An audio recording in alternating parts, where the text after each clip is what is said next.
Good morning, friends. Welcome to Wake Up in the Word for Tuesday, the 13th of August, 2024. Hey, thanks for joining me. We're going to be back in the Sermon on the Mount, in the Beatitudes, wrapping them up today. So join me over there in the 5th chapter of Matthew. But before we get there, let me say what a blessing it was to spend some time down in South Georgia yesterday with the family of Lee Hatcher, as we had the privilege of standing by his graveside and recognizing this great friend and great man of God, great dad, a great husband, a great grandpa.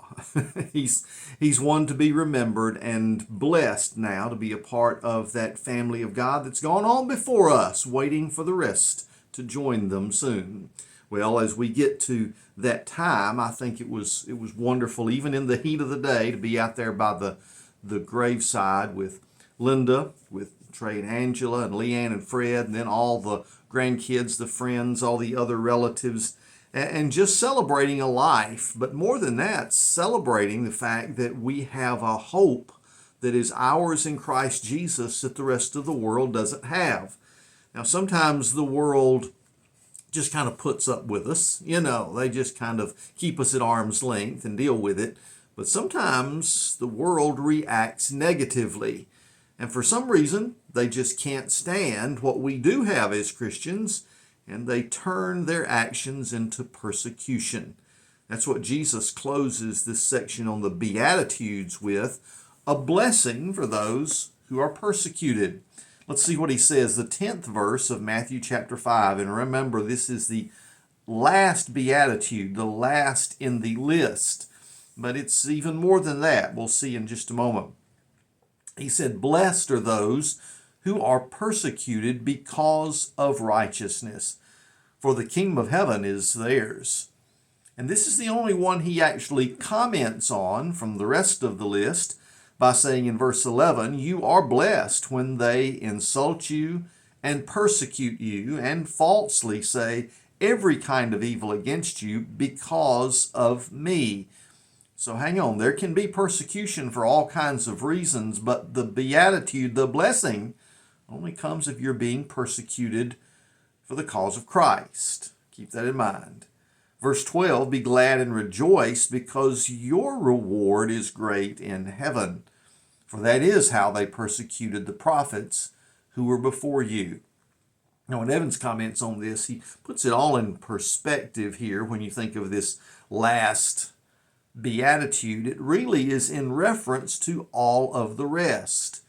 He says to be persecuted because of righteousness is to be mistreated because you display the kingdom characteristics that are described in verses 3 through 9. You see, some people won't like you for doing so. And persecution may take a variety of forms and come from a variety of sources. It could be your family, your employer, the culture, the government. But in receiving it, you'll be in the company of a class of people of whom the world is not worthy. What's he referring to? Go over to the 11th chapter of Hebrews and read about what is often called the Hall of Faith instead of the Hall of Fame. Those who lived through the ages, so we could look backward from the time of the writer and see had been persecuted through the ages just for believing in God, trusting in Him, and following His directions. Well, you'll have to notice that this persecution that brings blessing is directly tied to Jesus. When they insult you and they tell lies about you because of Him, you are blessed. And since essentially the same thing happened to those Old Testament prophets, you're in good company. But how can you rejoice in the midst of the mess? Well, you can remember that your reward is great in heaven because the sufferings of this present time aren't worth comparing to the glory that's going to be revealed in us. That's what Paul says in Romans 8:18. So, as we look at this phenomenon that has happened through the ages since Jesus came, we can't help but notice the fact that it's ramping up even more today. Persecution takes different forms in different cultures. You might have it in our own in some simple ways. If you are from a conservative Christian background, for example, even though you might have high qualifications and high SAT scores, some of the most elite schools now will not let you in. What's interesting, I was just listening to Victor Davis Hanson describe how a place where he's taught for years has completely changed its tune on who they let in to into their school. That used to be a very elite status based on how smart you were.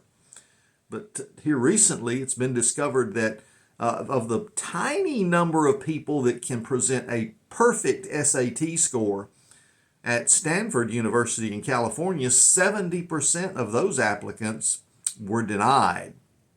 Why? Because there's something different going on there. There's a whole new DEI kind of range being set up where people who are not qualified for the old Stanford, who could not carry the academic load that used to be presented there, are now being allowed in. And the teachers, the professors, have to teach differently because the quality of the students has changed. They can no longer present the tough standards and the tough classes, the tough work that used to be a hallmark of their school. So what kind of graduates do you think they are putting out? Well, the graduates are still carrying ridiculous amounts of student loan debt, but they're no longer qualified for the high-paying jobs that could help them pay it back. It's quite a quandary that's been set up there. And some students who are, even because of their faith in Christ, in a category that gets them eliminated, they're no longer able to go to a school like that. Well, there are other things that, of course, are more pressing upon folks in this particular day and age. We've been reading story after story of parents who've been denied the rights to direct their own children's upbringing because of something that went on in school that flew in the face of all the new directives for the brand new changes that seem to be coming down the pipe. Students that once could be adopted or fostered by Christians are now being denied that right because Christians want to promote a biblical worldview into the lives of these children that they are caring for, and being told by some agencies that you can't do that. If you don't jump on this other bandwagon that is now carrying water for all the new isms in the world that now seem to be in control of things, then we won't even let you have the opportunity to take these children. Oh, it doesn't matter what kind of crisis we may have in the adoption area. You Christians are no longer qualified to raise kids.